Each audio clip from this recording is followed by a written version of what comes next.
I went outside to take down my umbrella, and all of a sudden there's a crash of lightning and a bolt of lightning and a crash of thunder. And I went, might not be my smartest move. Yeah. Perfect timing. Yeah.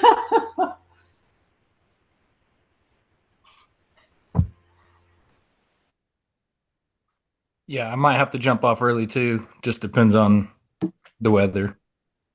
Yeah, I noticed you were on there.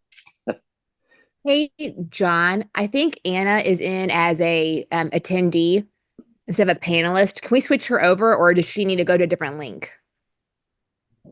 I can promote her, I think. Let me try it.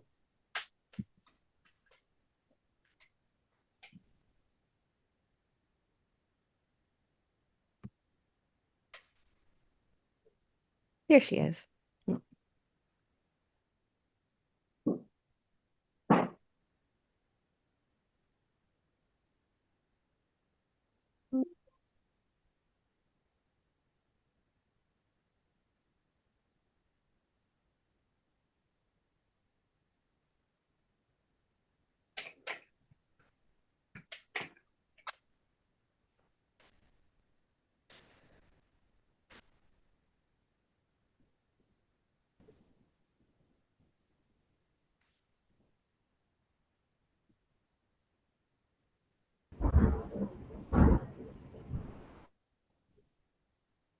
Okay, I think it's 5:30. We can go ahead and call the meeting to order.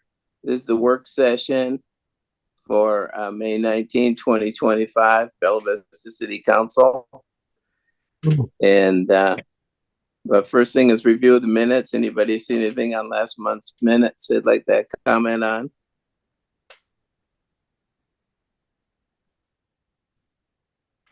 Okay. I'll take that as a no. We don't have any unfinished business. New business. First item is an ordinance amending section 1630 temporary portable storage containers of the Code of Ordinances, City of Bella Vista, to allow permit fees to be adopted by resolution of the City Council and declaring an emergency and for other purposes. Taylor, are you on?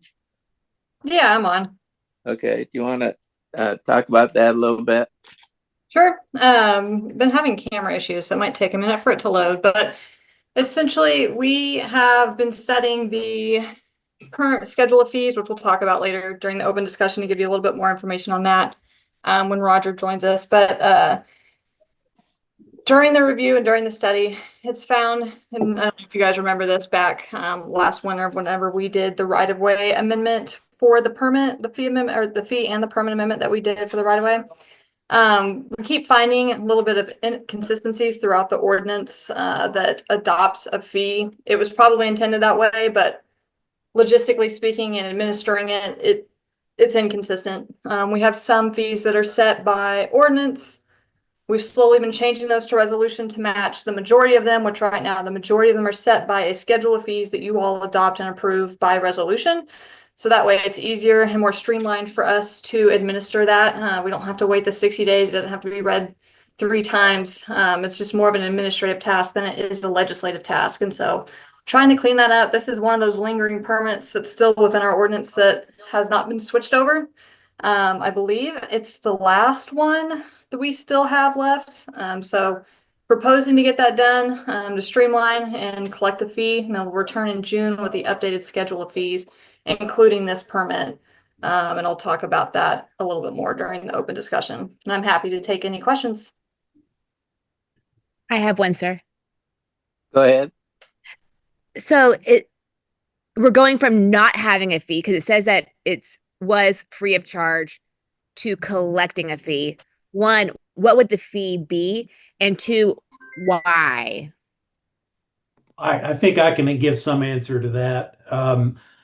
So you're correct. The ordinance says there's no fee. So when you adopt this, assuming you adopt this change, there still won't be a fee until you adopt a fee later on by a resolution.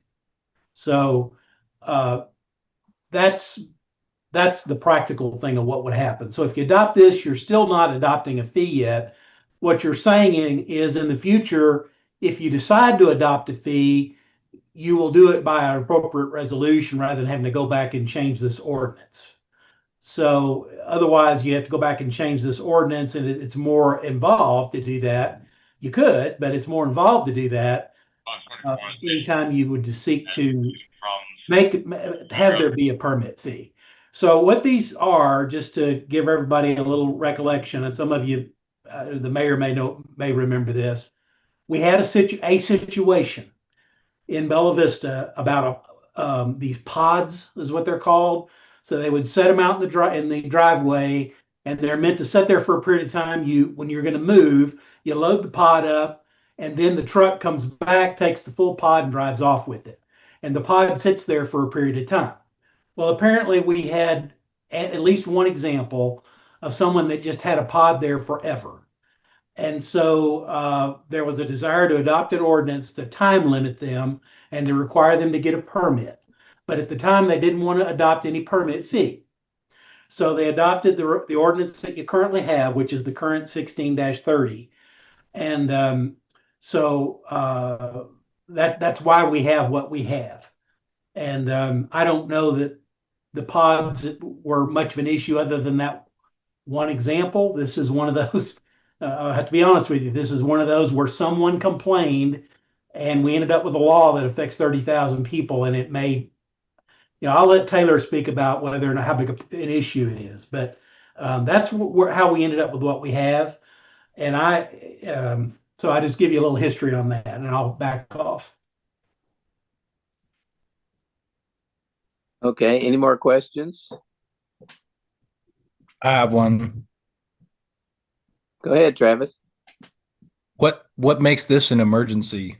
I don't see an emergency in this, and I don't support that. I would support finding somebody you're charging a fee if they keep the container longer than they're supposed to. But just so we're clear, I don't think this is a good idea, and I won't support this. But again, why are we calling an emergency on this?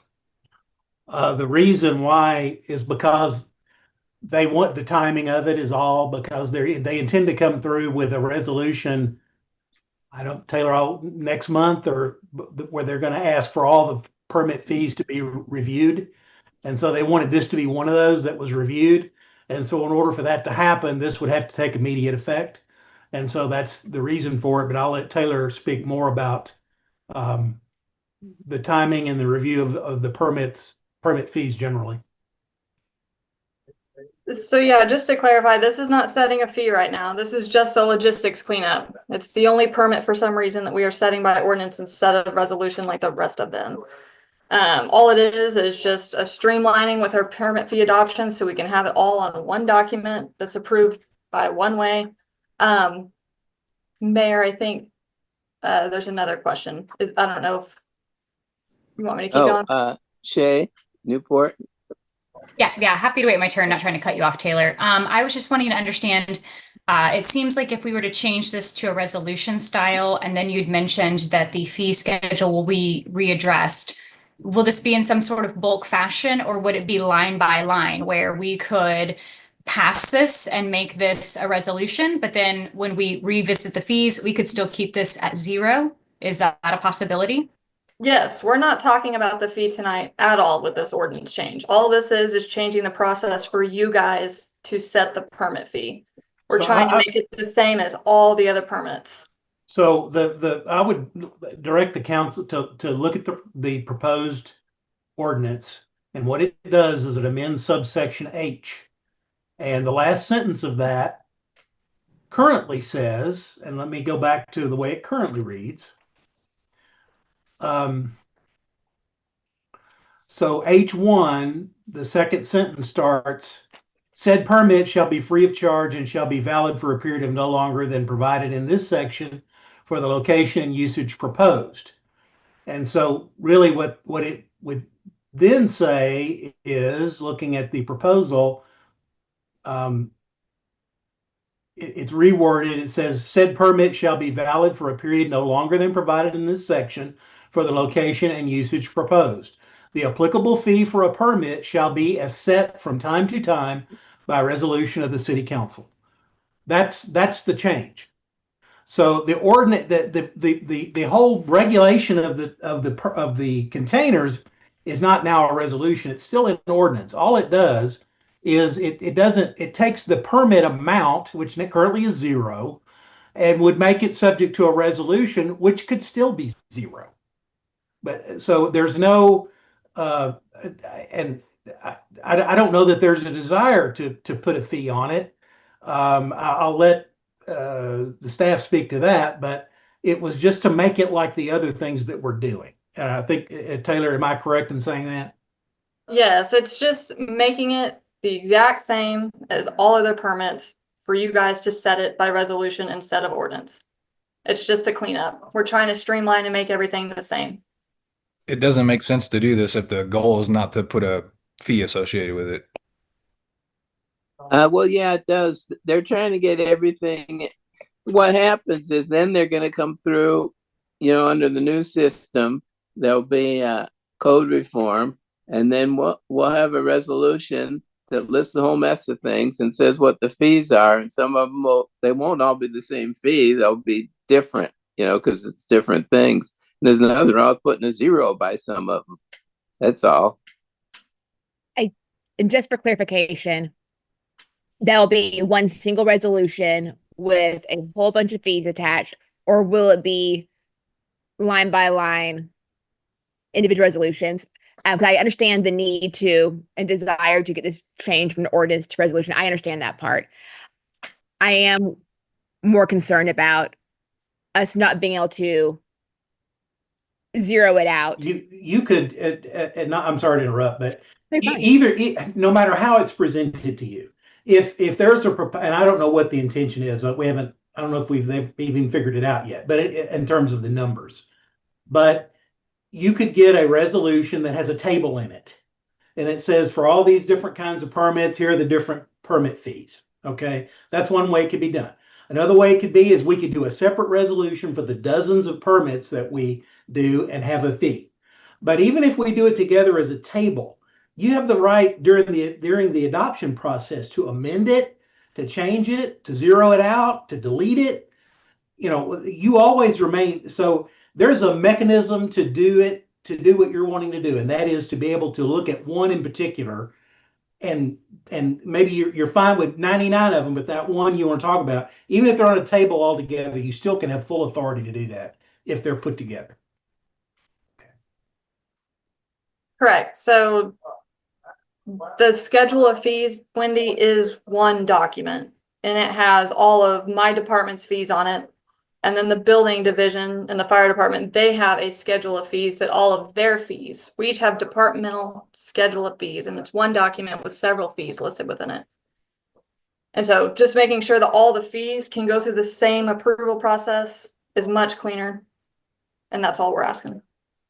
And I feel more comfortable understanding that we can pull out and be like, hey, make an amendment and say, we love all these, like you said, 99, but this particular one we don't agree with. And keeping that free and safe, just to keep it neighborly in our community. Right, and take it out of the context of portable containers. I mean, if it's a building permit or whatever it is, and I don't know what that permit fee is now, but you all think, hey, it ought to be $100 less than that, or it ought to be $250 more than that, or whatever that is.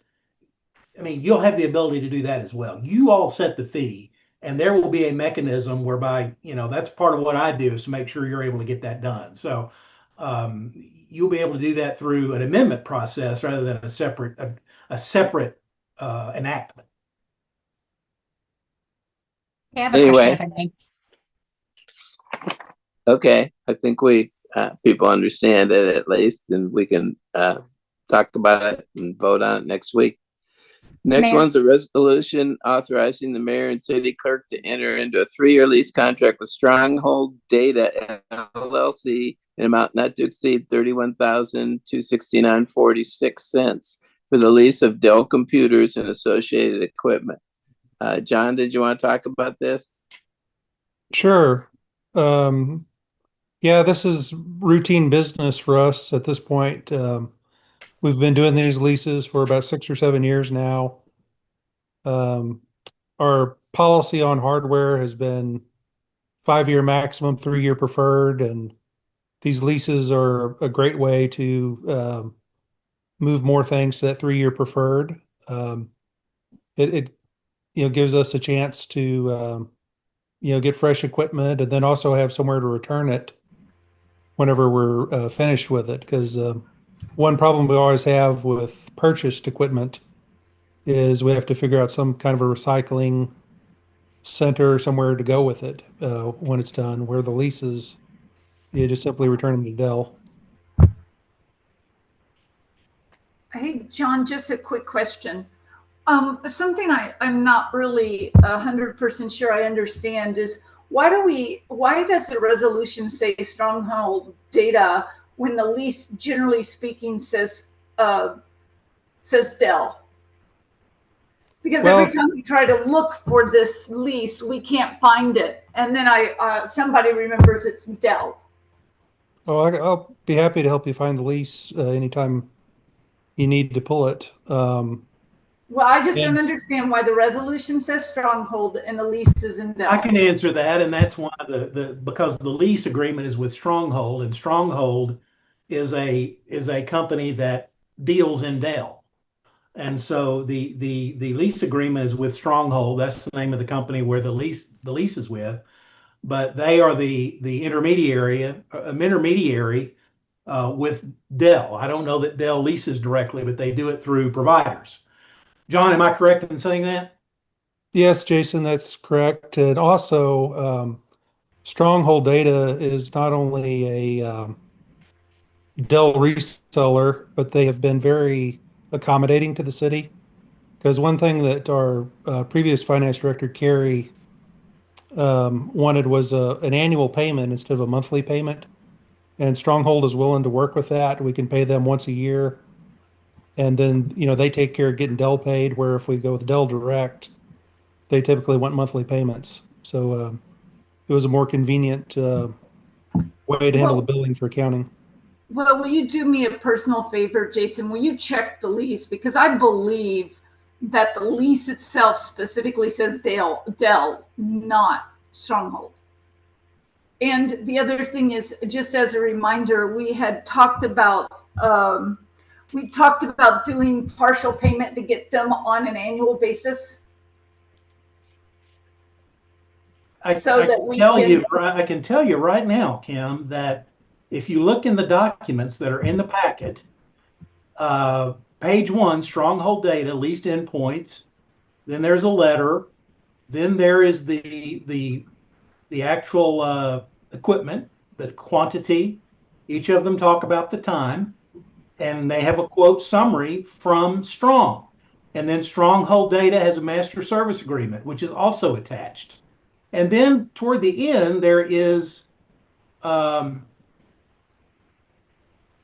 Dell document that is attached, the very last page. But if you look on page 9 of 9 of the document is between Stronghold Data LLC and the city of Bella Vista. And so I reviewed that, and so it is correct. I can assure you of that.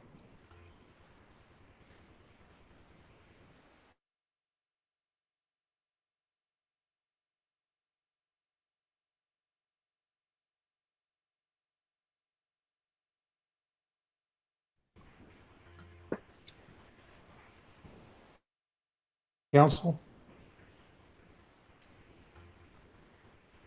I have a question regarding the last item. I wasn't ready to move on, but we can wait till the end at this point if we want. What do you mean by the last item? Before we moved on to the Dell items, I still had another. I'm sorry. It's okay. So I'm happy to hold it to the end, or we can No, rewind back. Might as well circle back and do it right now. Okay. I was trying to understand why we refer to something as a fee if it is $0. If it's $0, is it a fee? Is there a better way we could do that? And my question stems for public clarity and understanding. The current provision says that said permit shall be free of charge. That's what it says, and shall be valid for a period of, and it talks about that. So that's what you've currently adopted. So it doesn't say the permit fee is 0. It says in the text that the permit shall be free of charge. So if, I mean, that's, so I can tell you that the public doesn't read the ordinance. I mean, no disrespect, but the lawyers read that. But and we have some helpful information. I think that CDA, our planning, puts out that would have a list of what those fees are on some sort of maybe a helpful document, like it's not necessarily the legal document, but it's a list. Taylor, am I correct in saying that or not? Yeah, we have the schedule of fees, and then we also have the application has the amount, which is 0. But I can't, just to speak directly to that question, I wasn't here when this ordinance was written, or why a permit was waived of any fees. The intent of that, I'm not sure. Why that was done. I can tell you, because there were votes on the council that would only do this if we didn't charge for it. That's one. I think what's confusing is the agenda packet itself uses the word fee several times. So I know some of this made it onto Facebook and there was public discourse around it. So just a suggestion, do with that what you will. But I think using a word fee when something is free, current state, might, maybe. It does authorize, I mean, there's nobody trying to hide anything. This authorized permit fees to be adopted in the future by resolution. So that's what it does. I don't really know how to say it any other way. But in any event, of course, it's up to you whether you want to do this or not. You don't have to vote for it at all. I don't think Taylor or I are going to take offense whatsoever, but it does allow setting of a fee by resolution. And like I said, that you could refrain from doing that, or you could do that. You still maintain the full authority to do either of those things. Another example would be the short-term rental. We refer to that as an application fee as well. But owner-occupied short-term rentals get a fee of $0 if they renew in time. So just trying to keep the language consistent, just trying to make everything consistent and a consistent tool for you all. Okay, I appreciate the additional clarity. Lastly, I would assume that if council wanted to repeal the matter entirely, that's also an option as well. Or if they wanted to instead have like some sort of fine, if it, right, like there's a few different options if folks aren't happy with what's currently laid out.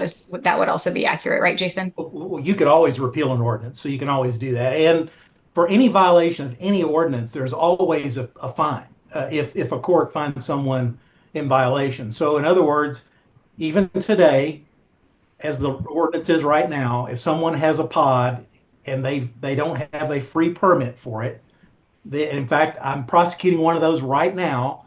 There's a fine of up to $500 per day that violation remains in existence.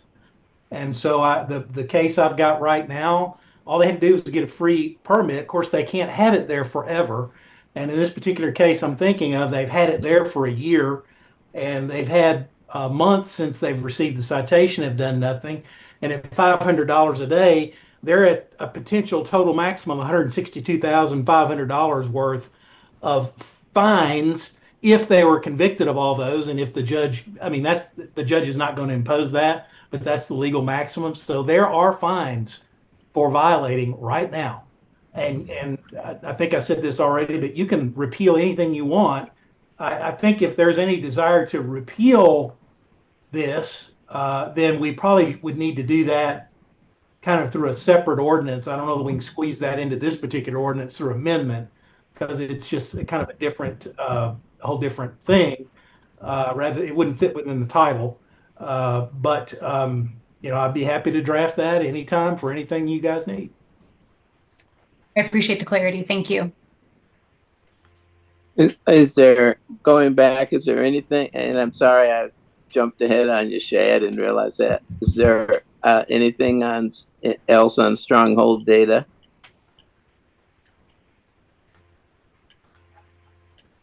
Okay, I think we're ready to move on then. Next one is D, resolution amending the 2025 city budget to appropriate available reserve funds in the amount of $38,500 to fund an impact fee study.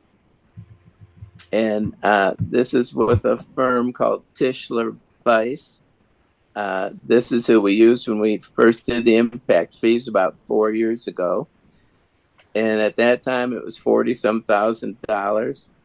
And we didn't really know how it would come out. And if you look at the back of your financial packet, so I mean, we figured we'd raise some money. We've raised about $2 million. That's over several years. There's a whole big legal thing and theories around impact fees. And the point of them is it's charging people who do new construction. And you can only charge them for things that are caused by the fact the city's growing. The simplest example, I think, is you have a police car and now it has 110,000 miles. An existing policeman drives that car. So you need a new car. You can't use impact fees for that because it's a replacement of something you already have. Now, the kind of thing you could use impact fees for is you hire a different policeman, an additional one. You used to have 44 policemen, now you have 45. So you hire this additional policeman because the city's growing, and then you have to get him a car. Now that car you could use impact fees for. So it has to be all around growth. And this whole so Tischler Weiss is a firm with expertise. They're actually the largest in the country. And they help you, they study your city and make sure what you're doing is legal. And, when we did it the first time, they're split into different amounts. So much in the impact fees for fire, and so much is for police, and so much is for the library. And it's possible we could delve into some other areas this time also. Carson Weiss, who's my contact there, he's one of the main principals, said that, well, first of all, they think it's a good idea to study them every few years because things change. Things have changed a lot since we did this. And he said that it's likely to result in some additional fees or higher fees. So we're likely to get our money back that we pay him. And he also said we get a better price because he's already studied our city and knows a lot of the stuff already. So it doesn't take quite so much time to do it. And I did notice he did another community in Northwest Arkansas recently. It was in the paper that they had paid him $70-some thousand. So I do think we're getting a little better price because he's already been with us before. But it's not a high enough number to need council approval. It's less than 41,000. But because of the amendment to the budget, it would need council approval. So that's why it's on here. So that's my short explanation. And there was an attachment to it. You'd probably want to read through because it gives a lot of information about the firm and a bit about the process also. So are there questions?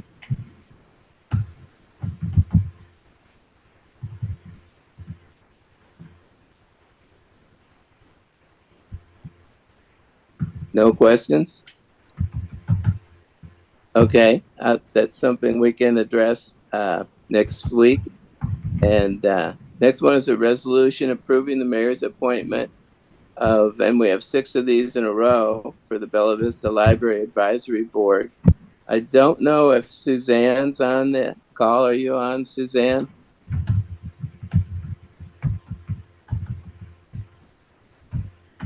No, I don't. She is no. Yeah, I don't see her on the list. Okay.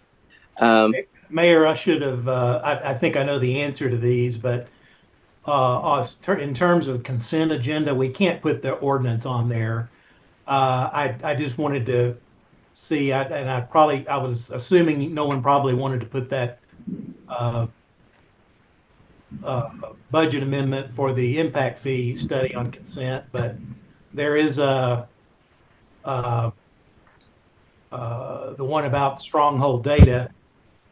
So yeah, I forgot to bring that up. Is it all right with people if stronghold data be on the consent resolution?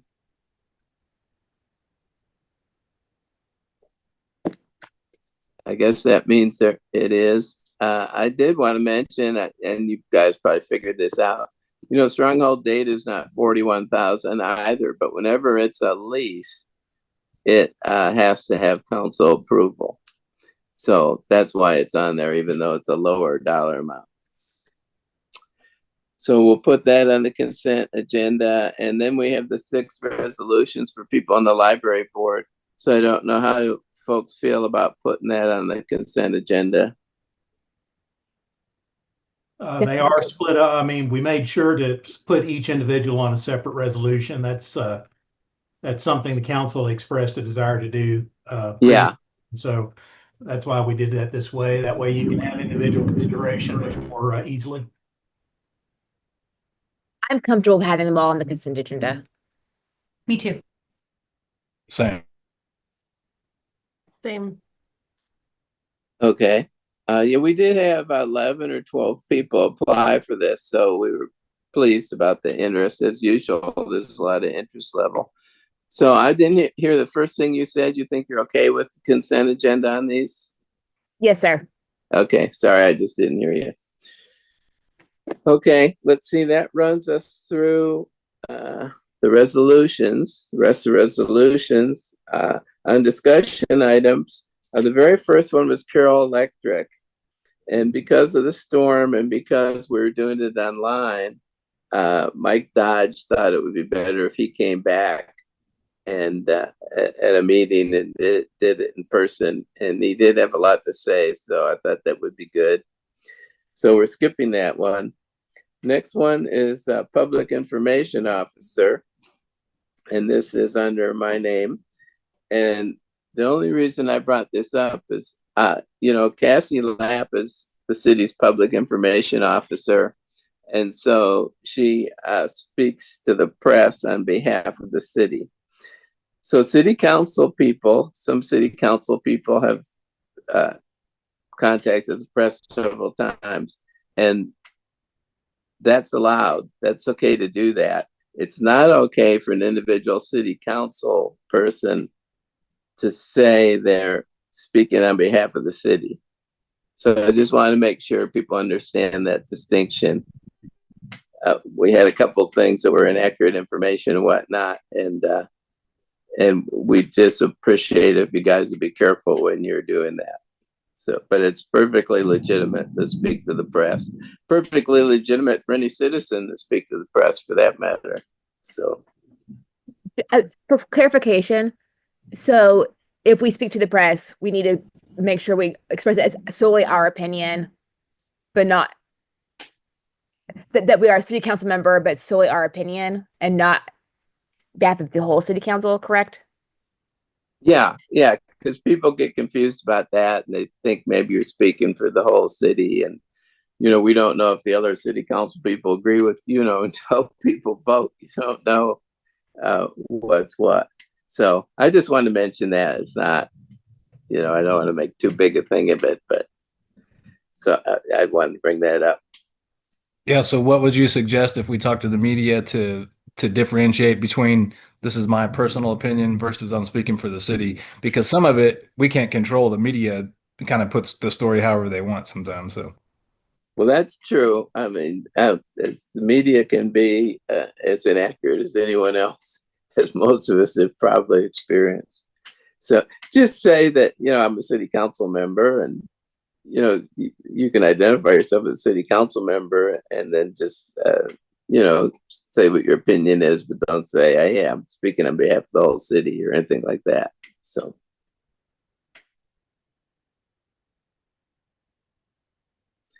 Okay, the next one is code reform update, and this is Taylor Robertson.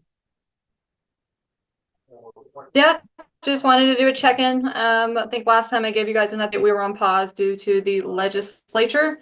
Legislature had quite a bit that dabbled a little bit with the development code reform, or chapter 107 and 109. And so we paused to wait until that was over, because every time we send edits, of course, to our consultant, that costs money. And so to save money, we can't go over our contract. It was paused.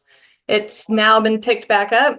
We've been going for the last several weeks, ever since the last item that was proposed for the legislature to consider wrapped up.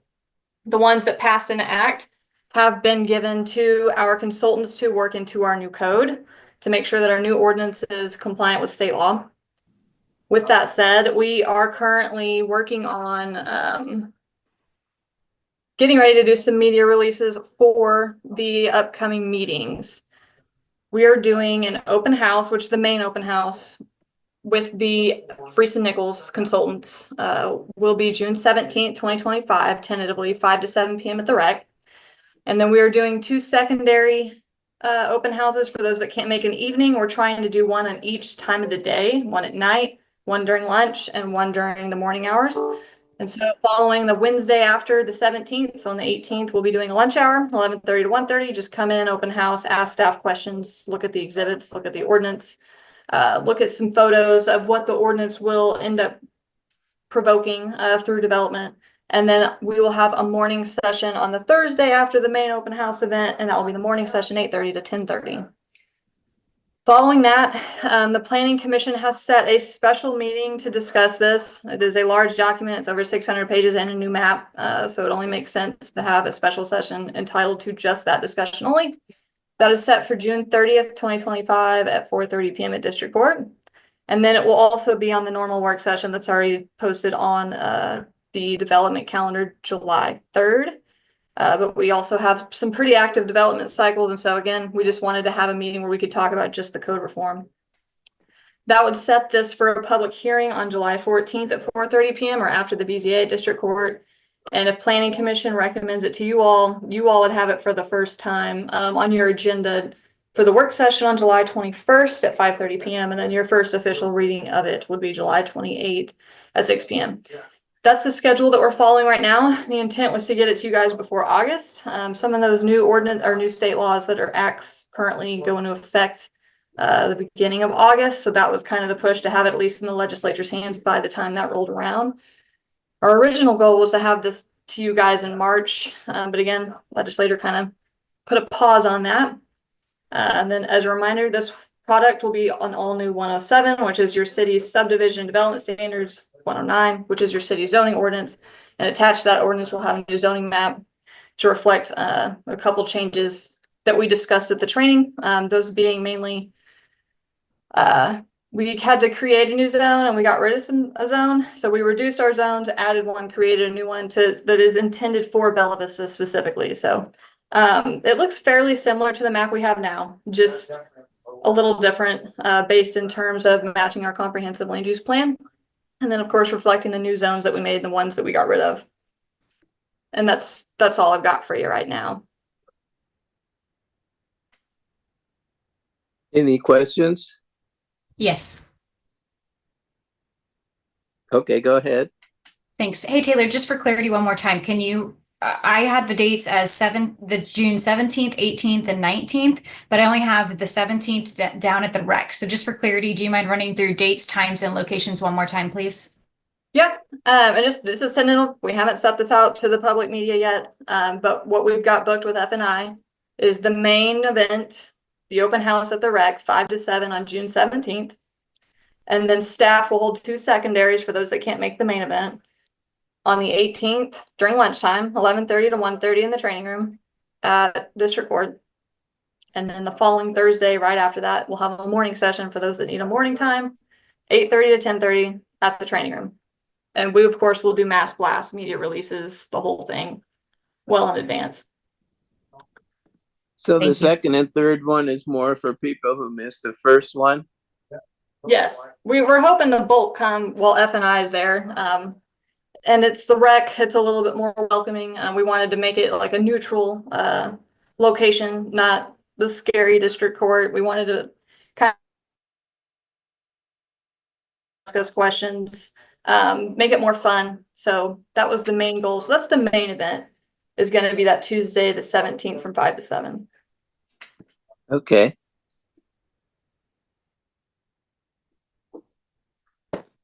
Any more questions? Sounds like it's going to be a busy summer. The next one is trail reporting, and that's also Taylor Robertson. I put this on here just because I'm getting lots of questions lately about trail reporting and how our trail maintenance agreement works.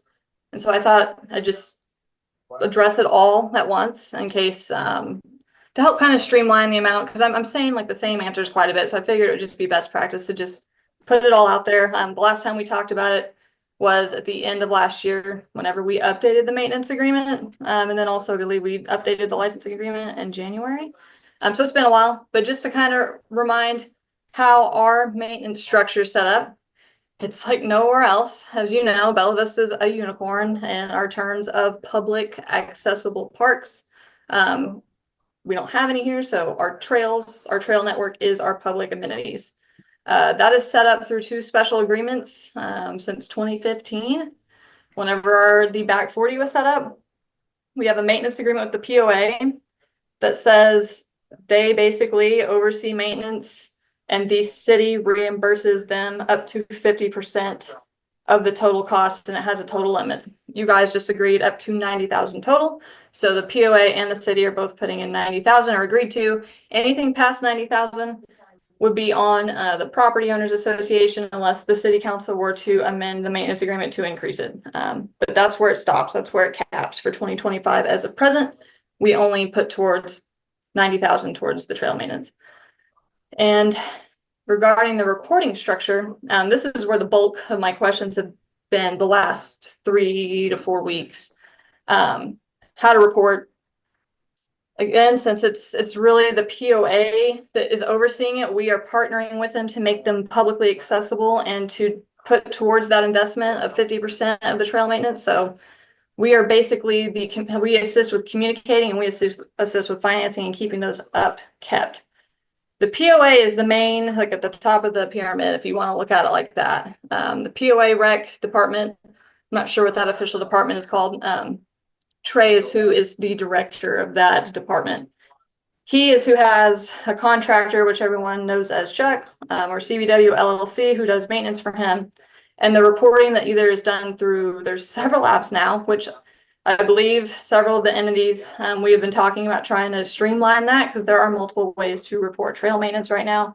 There's more than one app. There's the it's not a city official reporting page, and then there is the city's website. We also, as a part of contributing, sorry. It's my weather radio. Sorry about that. But it goes through one of those entities or one of those reporting forms, and it goes to Trey. So for example, if someone sends a trail report to trails@bellavista.gov or our reporting page on our website, we then take that email and that report with the GPS coordinates and a photo of one's attached, and we send that to the POA. And the POA is who assesses the need for that area, that GPS coordinate, and then they either assign their contractor, who at this time is Chuck, to go out there. He fixes it, and then at the end of the month, the city gets a bill for half of what was billed to them, and we reimburse them 50%, up to $90,000 for this calendar year. So I just wanted to make sure, and I kind of just wanted to give you guys a time too to ask me questions, just because again, I've been getting a lot of questions about this, and it is odd. Talking to the POA earlier or late last year, kind of just going back through 2015 and 2017, they tried to find another entity or city that is set up like this, and they just couldn't find one. And so it is unique. It does take a while to get used to.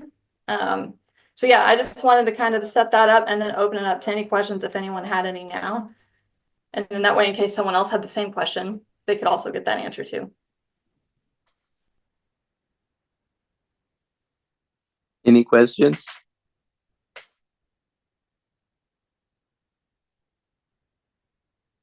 Okay, I guess we're good for now. That was helpful though, Taylor. I appreciate that.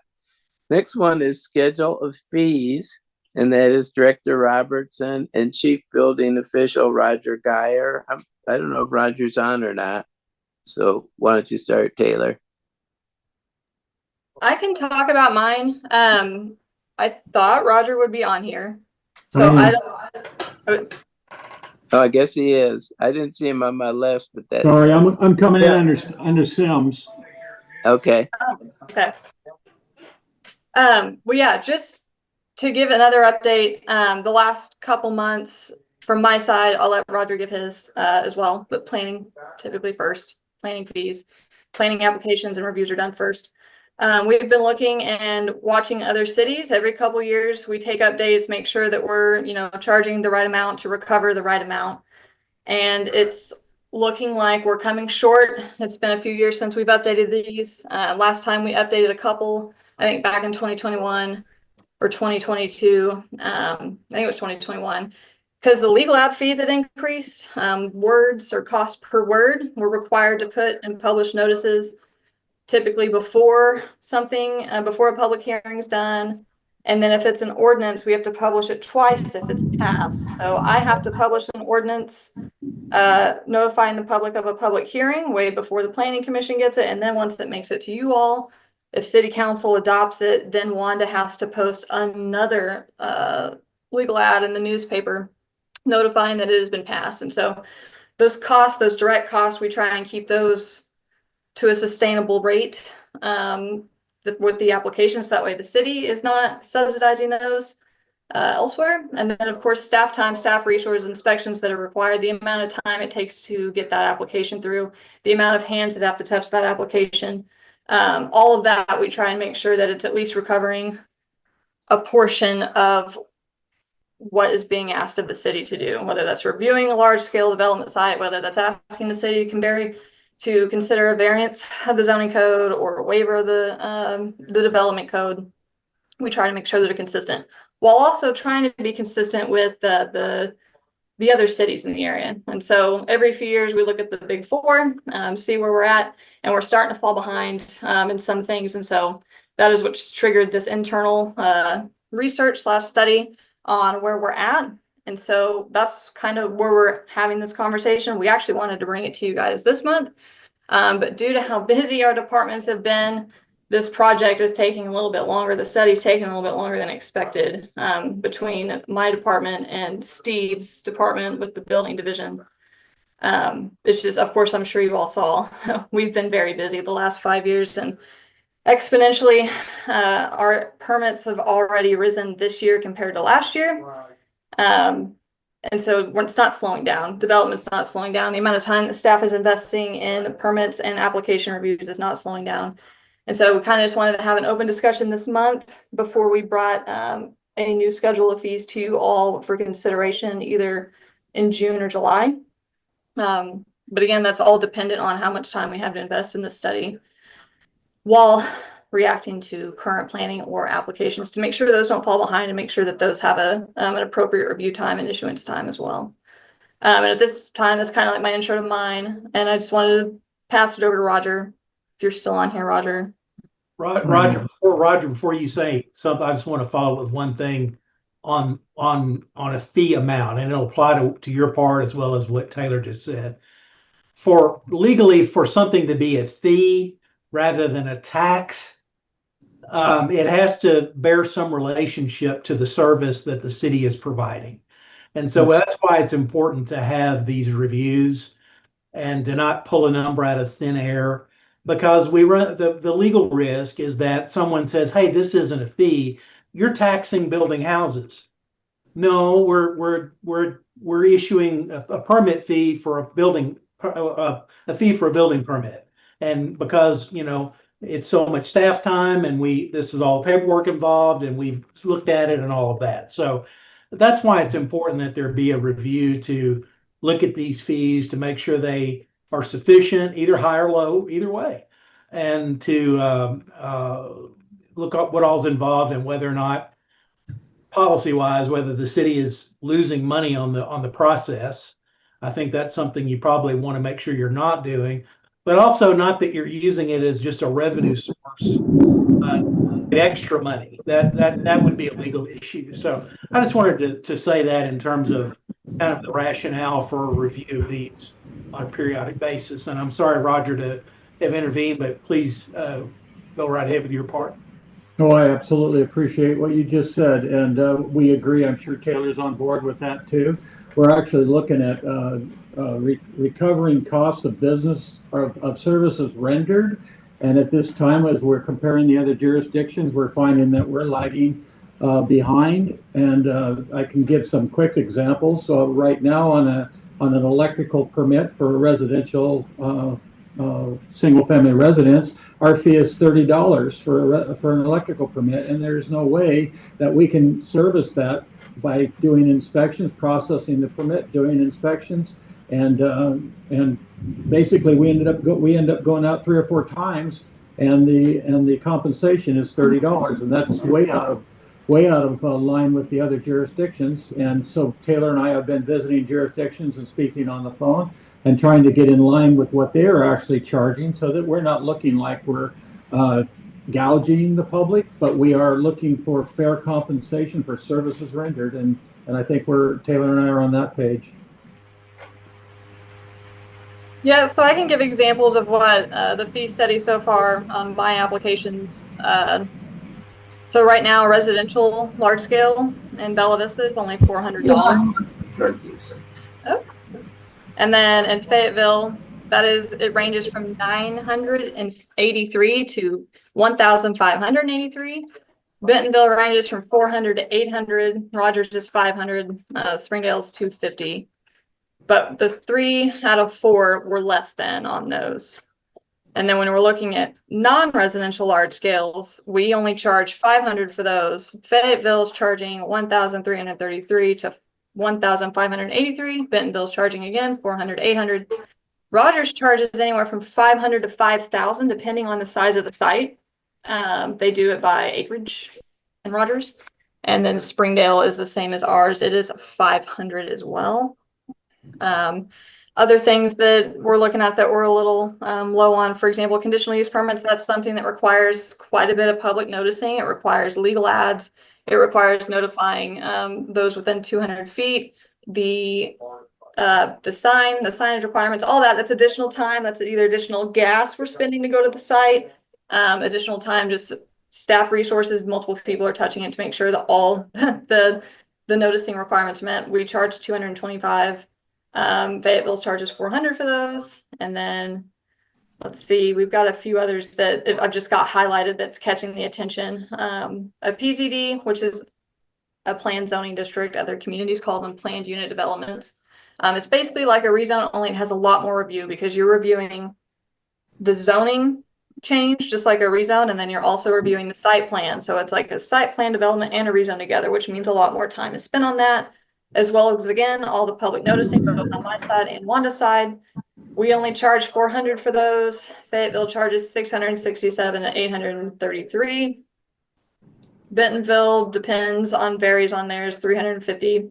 And then Rogers, again, depends on acreage size. But it's things like that that we're looking at. We're trying to get some more cost recovery. It's been a few years, and the less subsidizing elsewhere. That's kind of the goal, is to kind of get back up to speed where we were in terms of costs that we are having related to these applications, and recovering a portion of those. I did want to kind of touch on this. Fayetteville recently just went through their study. However, instead of just the application and fee study, they did their entire city. So it was much bigger than what Roger and I are doing. We went and met with them and kind of talked about it. Since they did all of their departments, not just community development or building safety or engineer or anything like that. They did all of it. And so it took 2 years to do. Quite a long time to analyze every cost that is, that is on the city and versus the income.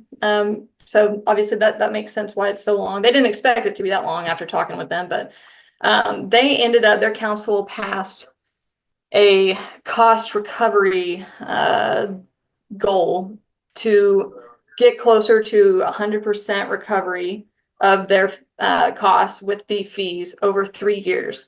So this year they are doing those are the numbers that I was kind of spouting off earlier. Those include the new numbers with a 33% increase. And then potentially next year they'll have another 33% increase. And then the third year, the overall goal of that study was to reach 100% recovery. I'm not sure if that's something Bella Vista wants to do right now. Roger and I are just looking at just closing the gap that is there right now on some recovery. For example, engineering, we're looking at an 80% gap on that versus cost and increase, just as a very, very first rough range, approximate guess on where we're at on that. But that gap, even as an initial finding, that's, that tells me that it's time to study this again and make sure that our fees are where they need to be. Roger, do you have anything to add to that? No, I think that covers it. The bottom line is we are lagging behind and we have some of the toughest terrain to build in. It takes a lot more effort for our inspectors on my side, for our inspectors to review the engineering that goes into the foundations for these structures because of the topography. We don't have easy construction generally in Bella Vista, but we do want good construction and we do need to get these inspections.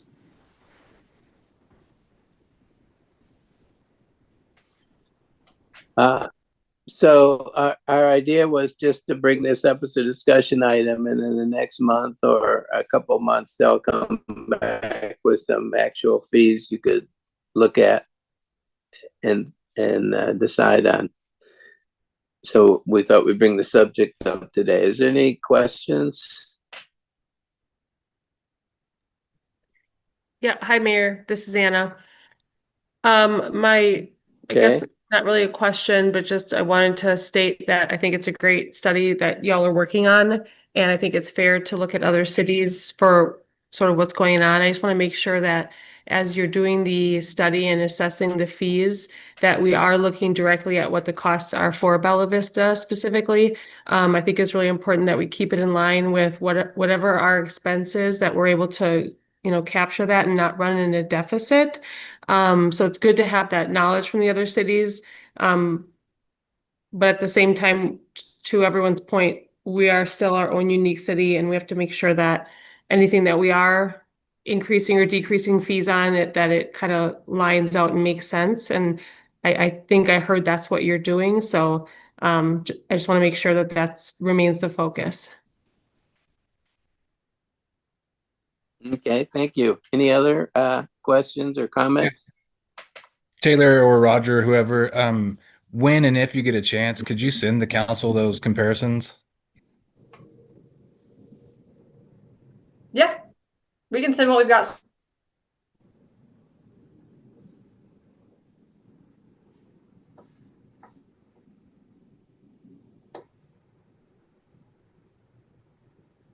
I think she was saying they could send what they have so far.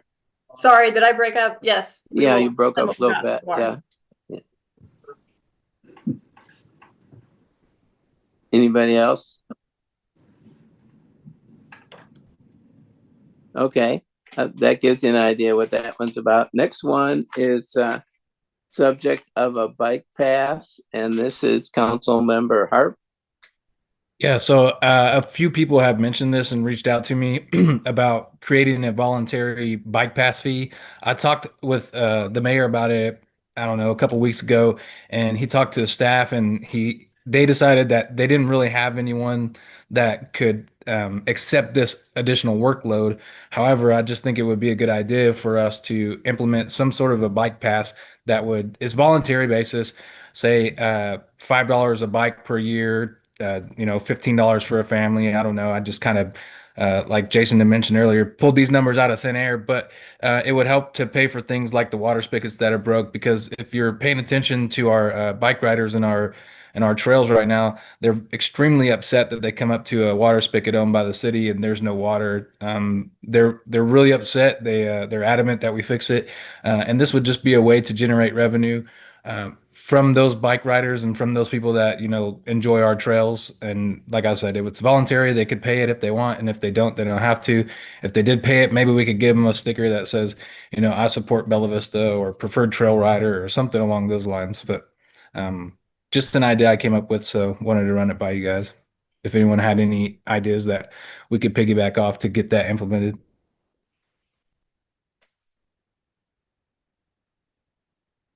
Any comments or questions about it? Yes, if I may. I know it's really popular in the Northwest Arkansas area. I'm not sure how closely it ties into Bella Vista specifically, but Travis, if you want to look into it further, I know there's something called Trail Love, and it's a website, and it does allow riders to donate to whichever trail system they're on. And so that might be a little more homework. I'd say we could work on it together, but that doesn't, we're not allowed to. But Trail Love might be something you might want to look into. And then that mechanism already exists. And we could see if any of those funds are going to the POA or to the city, or if we could maybe set something up there. And then it might not be additional staff time.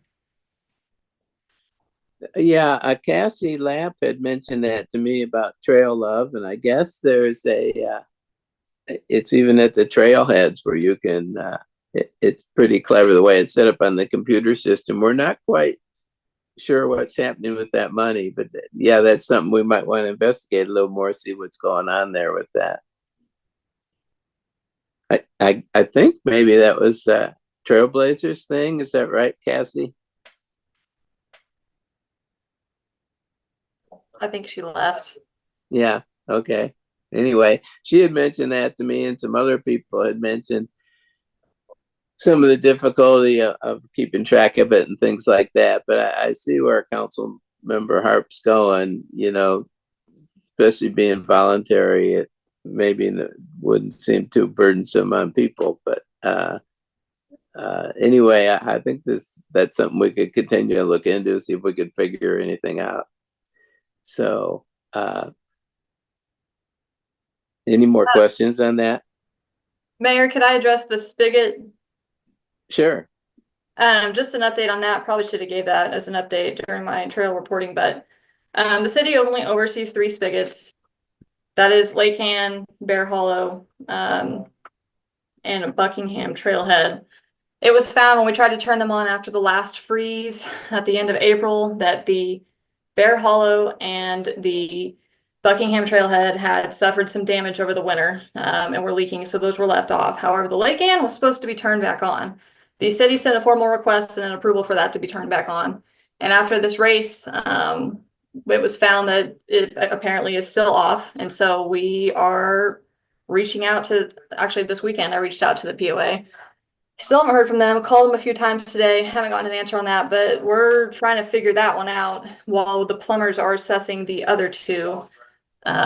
We should have a plumber out there within this week or next week, just kind of at their mercy on repair, getting a licensed plumber out there. But the Lake Ann situation, that should have been on, requested it to be on after the last freeze. And so that was a surprise for the city as well. So it's being addressed and we're working on it. Well, on that subject, Taylor, I was thinking, I was told that some of the other water spigots were a more expensive kind that are more protected from the cold weather, and that they seem to have a real high failure rate. Are those the POAs or Trailblazers? Who are those? I know they're not ours. I'm not sure the amount of ratio that the POA has versus the Trailblazers, if they're still hanging on to any that are out there. But yes, I saw the same thing, the conversation of being repaired versus the material that was installed, and it's still breaking this winter. I know the POA's worked on their end to get theirs replaced at some point. But that's about as far as I can speak to that. So it is a problem that people are working on. I guess it's the summary, right? Anybody else have comments on the bike pass? My only comment is on the water spigots. Do we have a QR code or something clearly on them that say which ones were responsible versus a POA? It's color coded. Ours are the black ones. Okay, so the general public wouldn't know who they belong to. So it just might be helpful, I guess, either a QR code or a phone number or whatever. So if there is an issue with one, that they can quickly call it in, we could get a log of it and then try to get repairs done as quickly as possible. I think that would help solve it. Sure, we can look into that.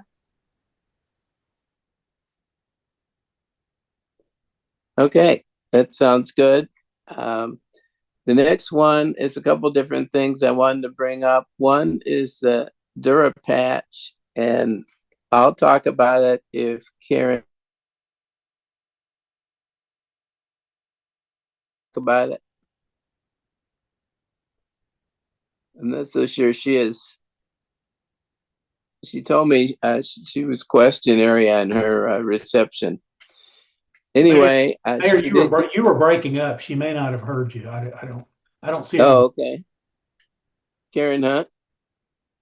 She's not showing on my list right now. Anyway, she did give me an email about it. And what I wanted to point out was this was just something positive that happened with her department.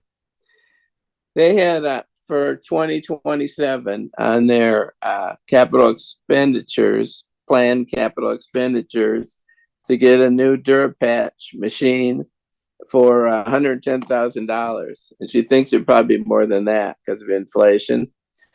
Their existing one's from 2013 and it has 3,000 some hours on it.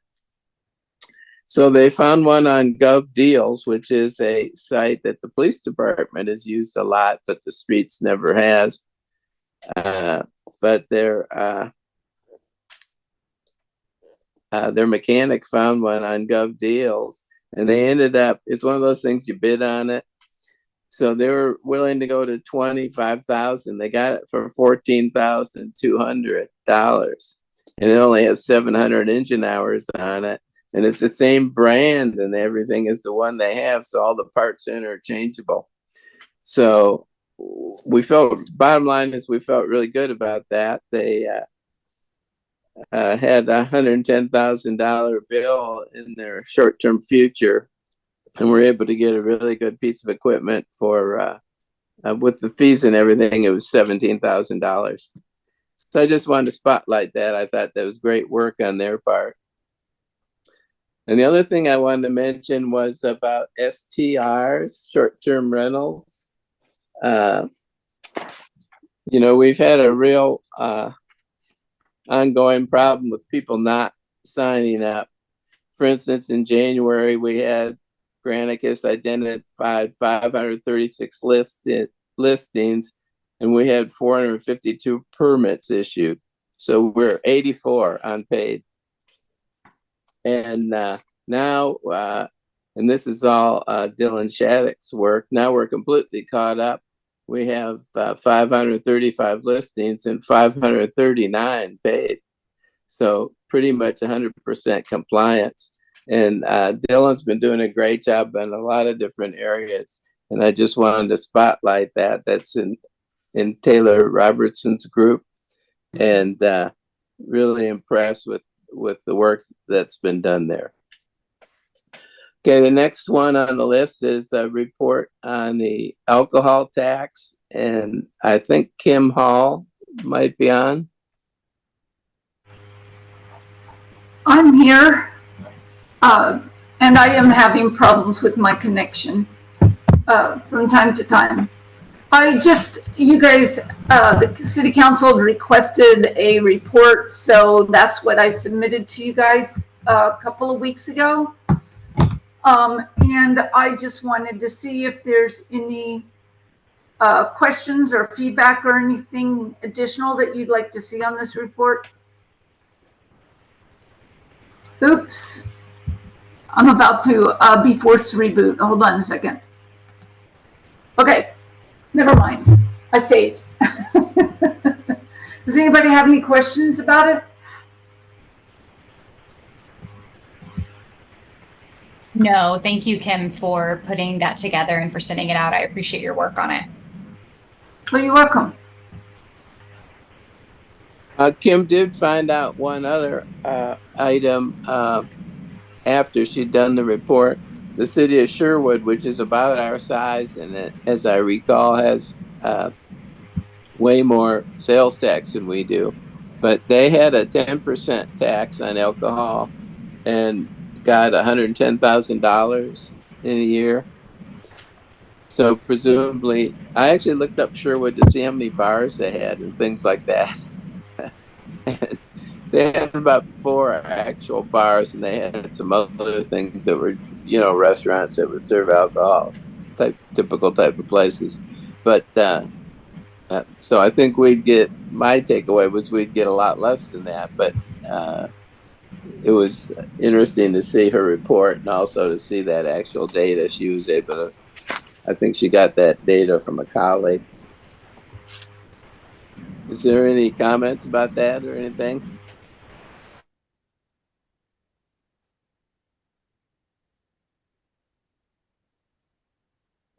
Okay, I think we're ready to move on. The next one is fire department staffing and email setting. Station 25 units. And that's Councilman Harp. Onto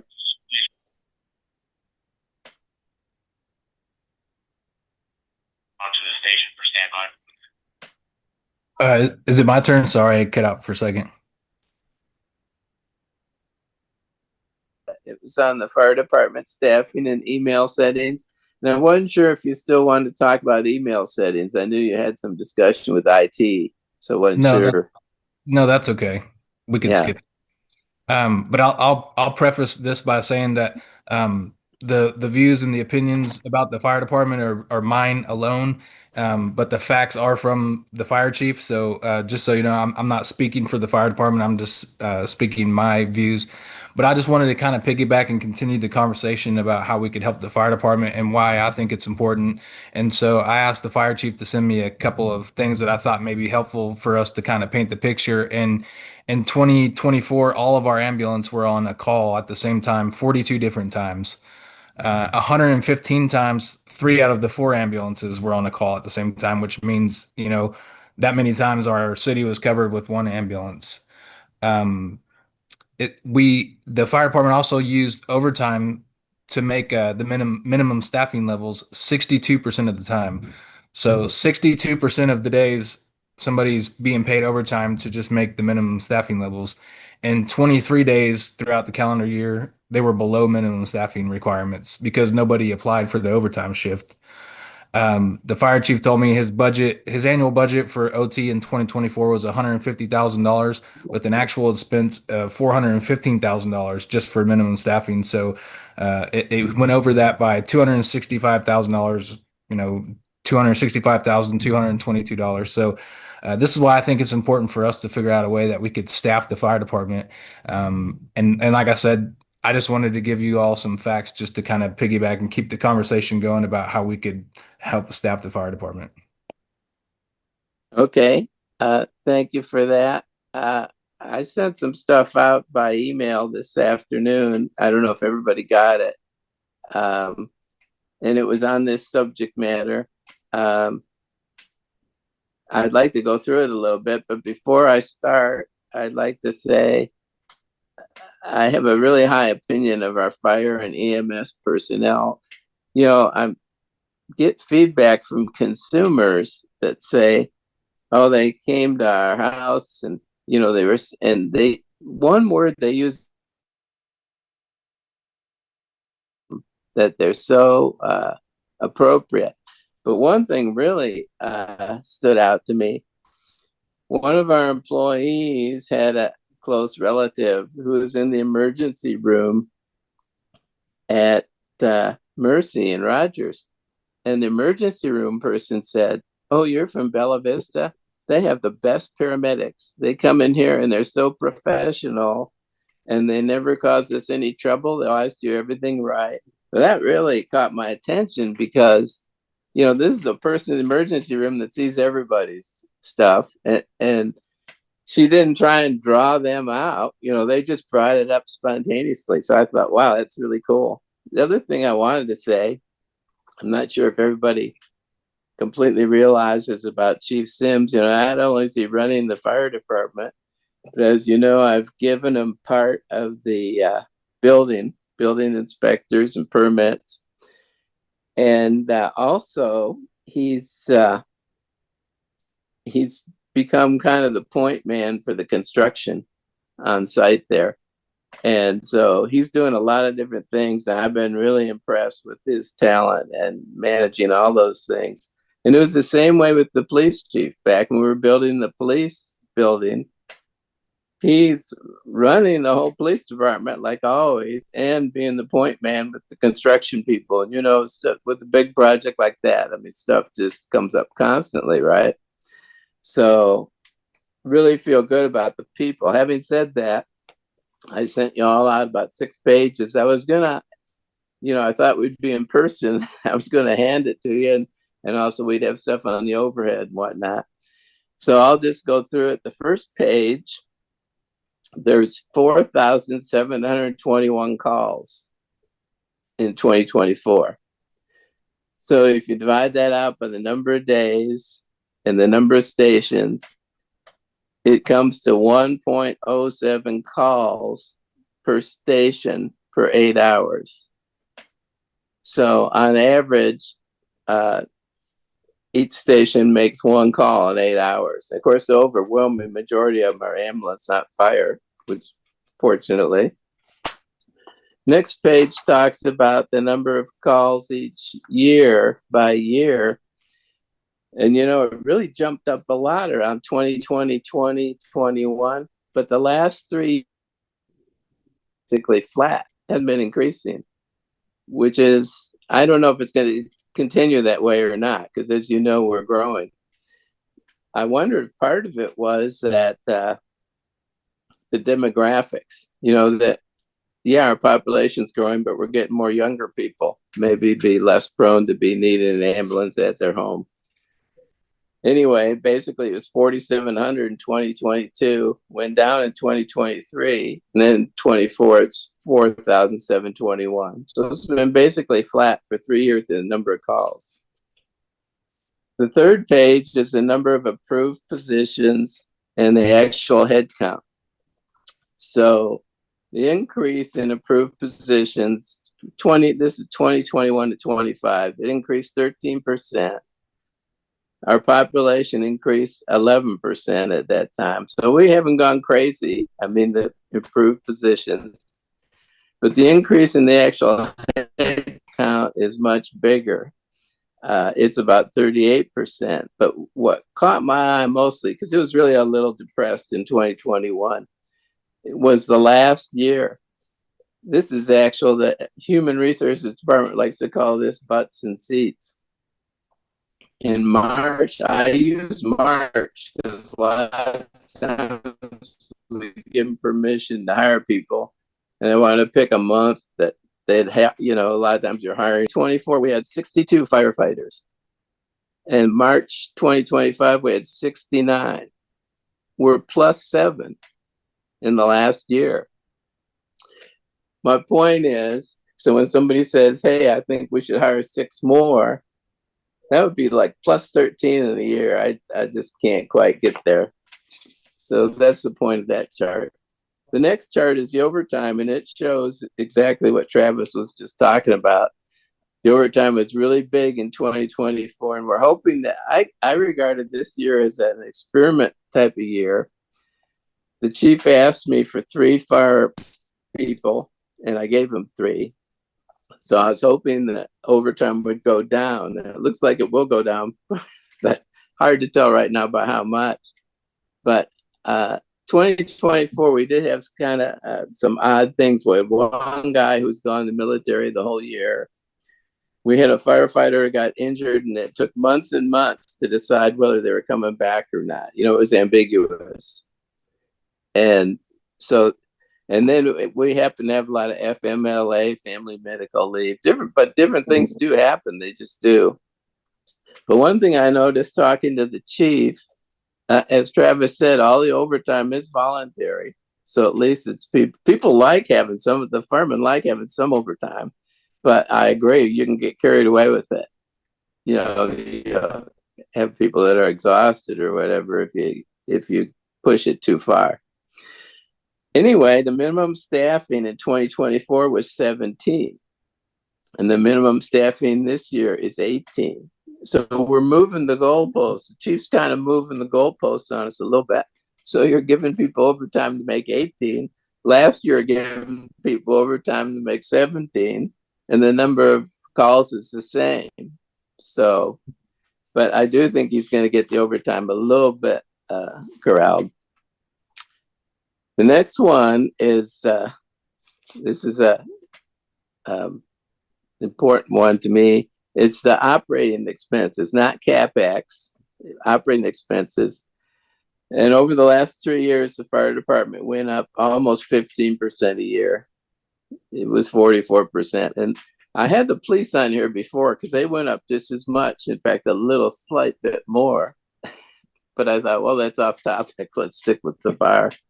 So the point is city revenue went up 7 or 8% a year. So we can't keep going like that where operating expenses go up 15% every year.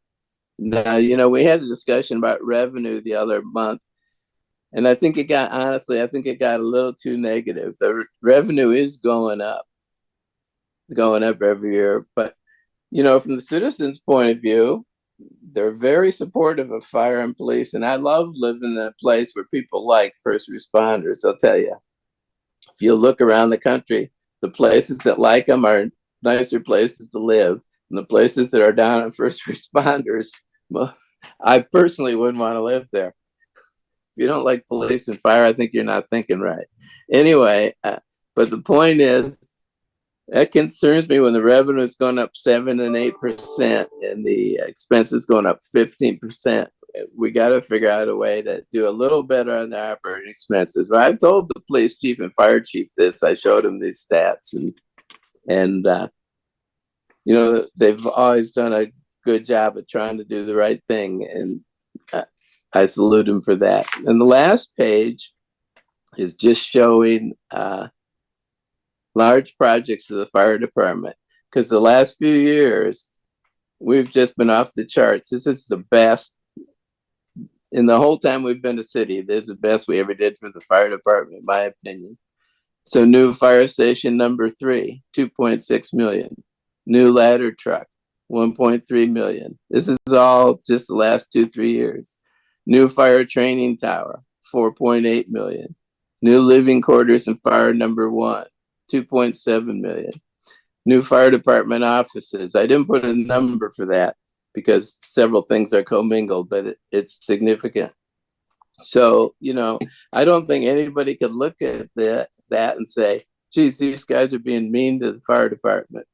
I think, you know, one of the reasons the city's had such challenges the last few years, we're really doing good and we're headed in the right direction. But we've made tremendous increases. Well, you can see the police with the new police facility and the fire with the things we've done. And these things are paying dividends. One of the good news things about the fire department is turnover is really down. I was looking at turnover, trying to find the last time a person left voluntarily. It was like, it's way down from what it was. And it has made me realize when you have good facilities, it makes a difference. I mean, fire number 1, which I think, Travis, you probably saw it before it was fixed up. I think most of you guys did. I mean, it was really sad. The police department was really sad when they were over there too. So it's been great, the things we've done. But I guess my point is, you know, the way we built the budget, I asked the fire department what he wanted this year, and he said 3 people, and he got 3 people. So I certainly think we need to look at adding people, but not in the short term. Maybe talk about it when we do the budget again. You know, that fact that we have the people actually being on site this year, the 69 versus 62, I think that's going to help some. But, you know, those stats, I looked at those stats Travis was mentioning, and it alarmed me the number of times we had 4 ambulances out at the same time. And so then I asked the fire chief to give me, I was trying to figure out when this was happening. A lot of it's early morning and late afternoon. I just wondered if there's a pattern to it. But what's interesting about this year, I was concerned because there's times when we have to have mutual aid from somebody else, you know, from another fire department. So that he gave the stats for last year about how there was 42 times or something like that. So this year, there's been 28 times we had 4 ambulances out, but there's only been 5 times when we needed mutual aid, because we do have the 5th and possibly the 6th, depending what's going on at that fire training. And the interesting thing is, this kind of surprised me when I saw the stats about when we gave mutual aid to others. It was 34 times. So I was concerned, us needing mutual aid. It looks like we're giving a lot more mutual aid than we're getting. So, you know, I don't think we need to be embarrassed about needing mutual aid once in a while. Anyway, my summary is I think it's an important issue. And I think the fire department guys are great and their chief's great. And I just think it's something we need to, you know, watch and figure out the best way forward. But I think, you know, the chief told me, I just gave you that quote, how he went from 17 people to 18. He was trying to slowly walk up to 20, that 20 would be regular staffing. I mean, not considering getting another fire station or anything like that, just with our existing. So he's trying to walk up a little bit each year. And I think we're headed in the right direction, but I appreciate you guys bringing these things up and thinking about them, being concerned about them. So if there's any questions or comments, feel free to, and I will add, you know, when Shay brought up about getting 6 more firefighters, I wasn't clear about the timeline, when exactly she meant, but anyway, that's just I wanted to give you some more stats on the big picture kind of and how things looked. So if there's Mayor, any comments or questions? Yeah. Can I chime in, Mayor? This is Sure. Yeah, cool. I appreciate Travis and the mayor both chiming in to the topic that I've raised, which came from a direct discussion with our chief and with our awesome firefighters here in town. So I did just want to say I didn't have a timeline. My understanding is that the need is there. And that there's been some years where we haven't been able to support our firefighters with any headcount increase. And so, yes, the goal is to walk up to 20. And so I just wanted to point out that there was a need. Again, I know that no one is intentionally depriving the fire department of their needed ideal headcount. It's a budget constraint, which was more my point and concern was that there's not a $500,000 laying around anywhere, unfortunately, and that long term, if we want to ensure the safety of our citizens, that I think it will need to be addressed. So I'm happy to collaborate or in a way that adheres with FOIA, but happy to participate in that in any way that we can help make that happen as a city. I just think it's important for us to keep our eye on public safety and on the importance of supporting our fire department. I'm sure that we're all really well aligned on that. So those were really the main points that I was trying to raise, and I appreciate Travis chiming in and doing some research because I know he's certainly a better expert on that than I am. Yeah, it actually is pretty interesting. Considering there's only so many calls, the number of times you'll get 3 or 4 at once is amazing. Of course, a call can take a long time. If you're going into hospital in Rogers or something like that, you can eat up a lot of time, but it's still amazing how often, and the fire chief brings that up to me all the time when there's multiple calls at once. So it's definitely a thing.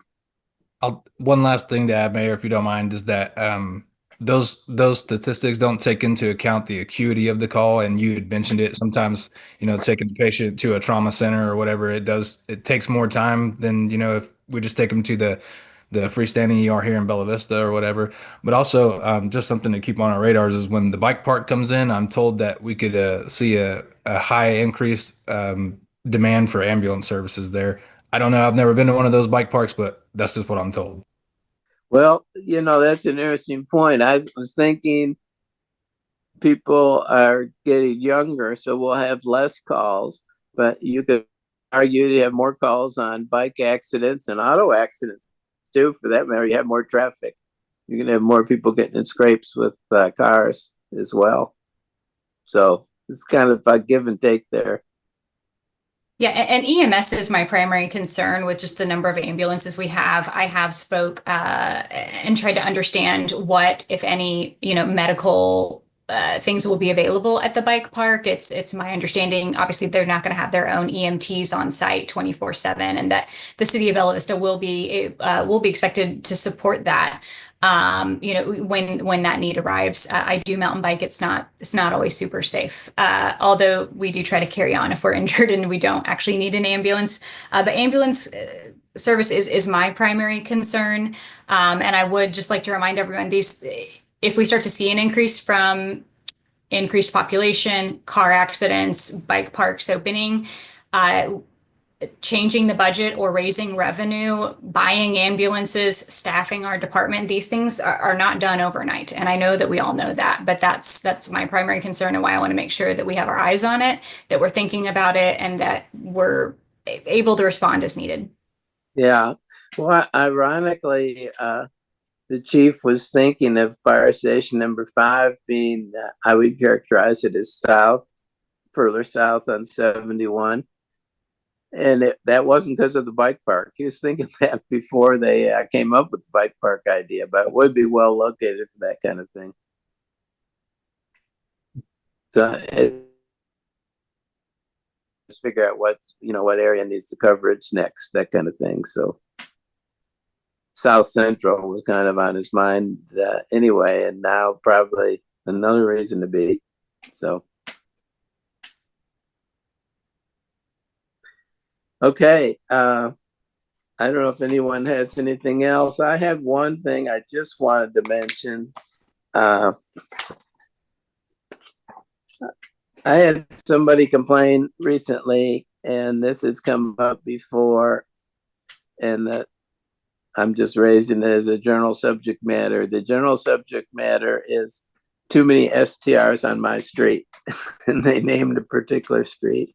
And that's something we always had in the back of our mind, but it's a little tricky to implement because how do you do it? Is a percentage on the street? Is it so many on the lake? I always thought in the long run, the SDRs would tend to gravitate toward the lakes. And I know some people live on the lakes fear that, but I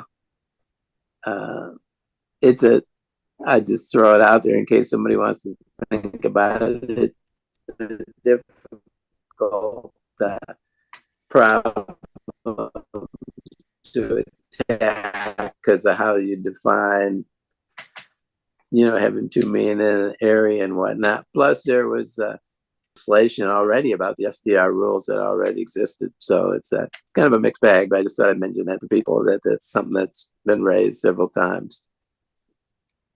I don't know if anybody else has anything else. Mayor, could I just add one point to that? There is some pending litigation and actually I think there's an Arkansas Supreme Court decision that's expected sooner rather than later on some short-term rental regulations in Fayetteville that I think will obviously impact what we have done or what we might be able to do in the future.